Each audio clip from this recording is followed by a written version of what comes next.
the mysterious Congo rainforest and its secrets. Our planet is home to many vast jungles inhabited by enormous creatures.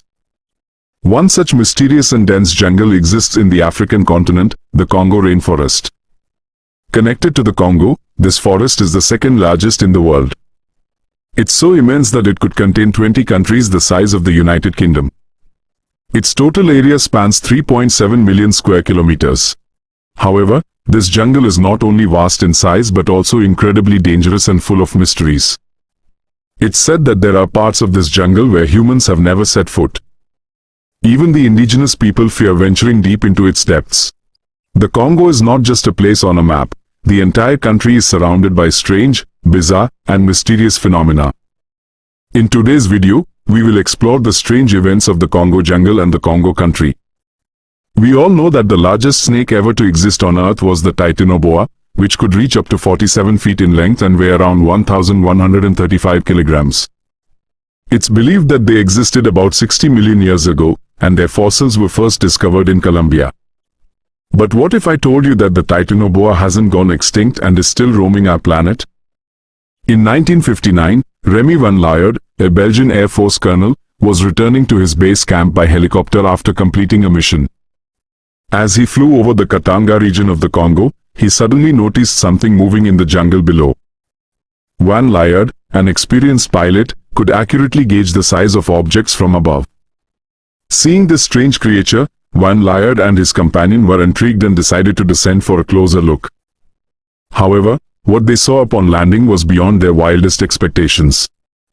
They saw a giant snake lying in the jungle, about 50 feet long, with a head 3 feet long and 2 feet wide. The snake's body was dark brown and green, and its belly was white. Remy van Lierde was astonished. He asked his companion to lower the helicopter further to document the snake and get a better view. As they hovered around the snake, they noticed it rising up to 10 feet, indicating it was about to attack. Sensing the danger, Van Lierde and his companion decided to retreat. Before leaving, they managed to capture several photos. Back at the base camp, when Van Lierde described the snake to experts, initially, no one believed him. But when they saw the photos, they were amazed. Following this incident, experts, along with local tribes, conducted extensive searches in the Congo jungle but found no trace of the 50-foot snake. Experts speculated that it might have been an African rock python, which can grow up to 25 feet. Currently, the largest snake on Earth is the green anaconda, which can reach about 30 feet. The snake captured by Van Lierde was nearly 50 feet long, highlighting the extreme dangers lurking in the Congo jungle. The Democratic Republic of Congo is rich in valuable metals and minerals, making it one of the world's most naturally endowed countries. However, despite this wealth, most of its people live in poverty, a condition that has persisted for many years. In the 19th century, the country became the personal colony of King Leopold II of Belgium. During his rule, the people were ruthlessly exploited, forced to harvest rubber without pay. After Leopold's death in 1909, nearly a century has passed, but the fate of the Congolese people remains unchanged. Today, cobalt mining is prevalent in Congo. Cobalt, a crucial component in smartphones and electric car batteries, is abundant there. In 2022, global cobalt production was 166,000 tons, with 111,000 tons mined in Congo alone. Unfortunately, all the profits go to foreign mining companies, while the Congolese laborers receive meager wages. Cobalt is highly toxic, yet people, from the elderly to 7-year-old children, risk their lives without safety equipment. They are not forced to work, but high unemployment rates compel them to take these dangerous jobs for minimal pay. Pterosaurs were flying reptiles that lived on Earth during the late Triassic period. Their fossils were discovered in Bavaria, Germany, in the late 18th century. They are believed to have gone extinct 66 million years ago. However, some locals claim that certain species still exist. They occasionally report seeing a strange bird near swamps or rivers, with a lizard-like body and bat-like wings. This creature attacks fishermen and kills local animals. The local tribes call this monster Congometo. The world first learned about Congometo in 1923 when Frank Hame Mellon published a book titled, In Which Bounds Africa? Before publishing the book, Frank befriended the local people during his expedition in northern Congo. They told him stories of the Congo monster. Melon, a geologist, was intrigued and sought more information about this unknown bird. He interviewed people in different regions, and surprisingly, they all described the same creature, a flying reptile with a wingspan of at least 2 meters. After numerous interviews, Melon was convinced they were describing a creature that had supposedly gone extinct 66 million years ago.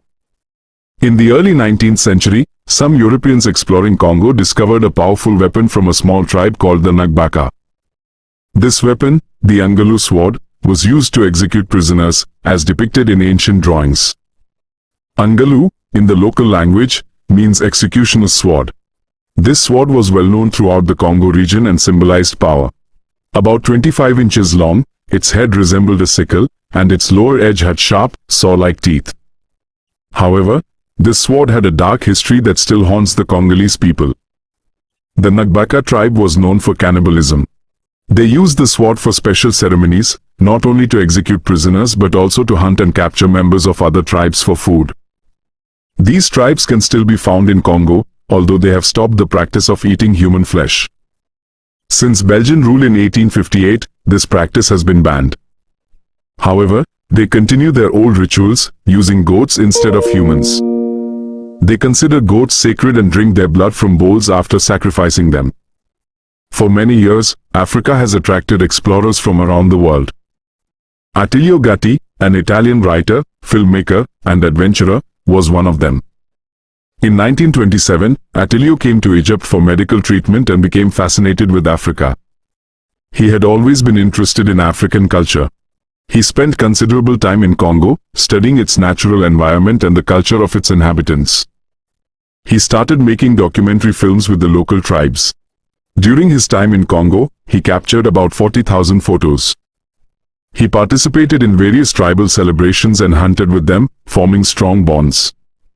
One of his famous photos shows him standing with gorillas he had hunted.